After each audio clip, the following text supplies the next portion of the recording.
अगर आपका शरीर भारी है, यानी आप पे आत्मा की बातों का असर कम है और आपका शरीर भारी है, तो आपको बीमारियां और आपको गरीबी असली लगेगी और परमेश्वर का वचन आपको नकली लगेगा। क्यों? क्योंकि आप इस हिस्से की ओर हो जहां शरीर भारी है। जब शरीर भारी है, आपको वही दिखेगा जो शारीरिक आंखें दिखाना चाहती है।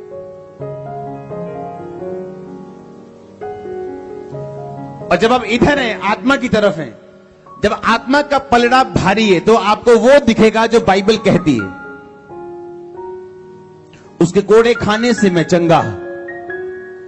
वो तभी सभी की लाइफ में पूरा नहीं होता, क्योंकि अगर शरीर वाला पलड़ा भारी है तो आत्मा वाली चीजों का फायदा आप नहीं उठा सकते हैं। आगे बढ़ो, समझ आ रही है कि नहीं? एक दिन पवित्र आत्मा ने जब मुझे सुबह उठाया तो मेरे एकदम से मेरी स्पिरिट में ऐसे डैनियल डाल दिया कि मैं उसको अभी भी महसूस कर सकता हूं, उस डैनियल डालने वाली फीलिंग को। मैं नहीं जानता ये बातें मुझे बतानी चाहिए कि नहीं आपको, लेकिन 2018 जितनी बार मैं एंजल्स के साथ मिल चुका हूं, मैं कभी नहीं मिला लाइफ में। और मैं आपको पूरी बात अभी नहीं बताऊंगा, लेकिन मैं आपको बताऊंगा सचमुच परमेश्वर असली है, उसके दूत असली है, और सपने में उसका टच भी असली है, वो बात भी असली करता है। सुनो, वो सब मेरी पर्सनल बातें हैं परमेश्वर के साथ। मैंने एक चीज आपको बताई थी कि जब 18 मीटिंग्स करने के बाद मैंने बोला था परमेश्वर मैं बॉडी में थक गया हूं, तो एक एंजल आया था मेरे सपने में और उसने मुझे कहा उठ, और मैं उठा। उसने कहा जिम कर, और मैं सपने में जिम कर रहा हूं। और जब मैं उठा तो ऐसा लग रहा था कि कौन सी मीटिंग की है मैंने तो करनी है अभी। और वो ऐसी चीज थी जो कोई टॉनिक खत्म नहीं कर सकता था, क्योंकि लगातार मीटिंग और उसका असर था बॉडी के ऊपर। लेकिन एक रात में एक टच आपकी लाइफ चेंज कर सकते हैं।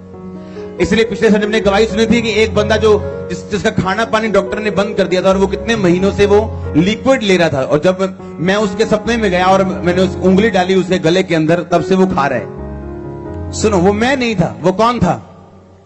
परमेश्वर का दूत था जो अपने लोगों की शक्ल में जाता है हमेशा। आज सुबह परमेश्वर का दूत मेरे विजन में आया जब मैं सो रहा था, एक परमेश्वर के दास के रूप में, और उसने मुझे बताया कि आज के बाद तेरी चर्च में जितने काम हो उसकी महिमा परमेश्वर को देना। और वो दूत मुझे समझा रहा था क्लियर पंजाबी में, हिंदी में, और मुझसे वो बात कर रहा था दूत। और जब मैं सुबह उठा तो मुझे समझ आया कि दूत मेरे सपने में आया और उसने मुझे समझाया कि मुझे आगे क्या करना है। क्योंकि मैं ये बात जानता हूं कि वो इसीलिए, क्योंकि हम जानते हैं, मैं क्रूसेड पे भी बताता हूं कि जितनी गवाहियां आप सुन रहे हो ये मैंने कुछ नहीं किया, परमेश्वर ने किया। हाँ, इसका मतलब ये आज वो फिर मुझे आके रिमाइंड करवा रहा है कि तूने ऐसा ही करना है, क्योंकि जो अब होने जा रहा है वो उससे ग्रेटर होगा जो पास्ट में हुआ है। तो मैं जानता हूं, मैंने सोचा कि क्यों दूत ने मुझे ऐसा कहा, जबकि मैं ऑलरेडी ऐसा कर रहा हूं। तो उसने मुझे ऐसा आगे क्यों बोला कि सारी महिमा परमेश्वर को देना। तब मैं समझ गया कि ठीक है, पर मुझे रेडी कर रहा है कि जब और स्ट्रॉन्ग और पावरफुल टेस्टिमनी जब आए तो मैं रेडी रहूं, जो अब कर रहा हूं वही करने के लिए, ताकि मैं इधर उधर ना हूं। दूत किसी के सपने में भी आ सकता है, लेकिन आपकी स्पिरिट का पलड़ा अगर भारी है तो वो आपको सपने में विजिट करते हैं। मोस्टली क्रिश्चियन लोग, अगर आप मेडिटेशन जानते हैं, वो मेडिटेशन नहीं जो अन्य जातियां करती हैं, जो ऐसे हाथ रख के, वो मेरी मेडिटेशन नहीं। जो बिब्लिकल मेडिटेशन, जो इसहाक ध्यान लगाता था वचन के ऊपर। ध्यान लगाने का मतलब ये नहीं एक वचन को बार बार बोलना।